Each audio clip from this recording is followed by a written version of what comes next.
Sunday फंडे हे तर फक्त म्हणायचंच असतं, सर्वात जास्त काम तर रविवारीच असतात, हो की नाही. शिल्लकचे कपडे धुवायची, साफसफाई करायची आणि जेवणाला सुद्धा काहीतरी स्पेशल खायचं असतं रविवारी. मग आता हे झटपट असतं का? नाही, पूर्ण दिवस कामातच जातो रविवारचा. आणि ऊन इतकं तपत आहे की बाहेरसुद्धा निघायची इच्छा होत नाही, फिरायला कुठेतरी जायला. आणि उन्हाने झाडे तर इतके लवकर सुकून जातात ना, म्हणजे माती तर लगेच कोरडी पडून जाते नाही का. म्हणून त्यांनासुद्धा पाणी देऊन दिलं.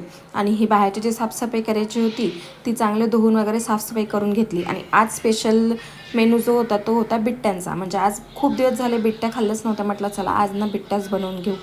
आणि डुग्गूचे पप्पा पण घरी होते, मग चांगलं असं आलू वांगीची भाजी केली आणि बिट्ट्या गरम गरम. आणि डुग्गूला सुद्धा ना इथेच माझ्या मध्ये मध्ये करायचं असतं, म्हणजे आपण काय करतोच लागणी कारण मध्ये मध्ये केलं नाही असं होणार का, म्हणून त्यालासुद्धा ना तिथेच किचनमध्ये माझ्या जवळ असं रिकामे कामं करायची होते, पाण्यासोबत खेळायचं होतं.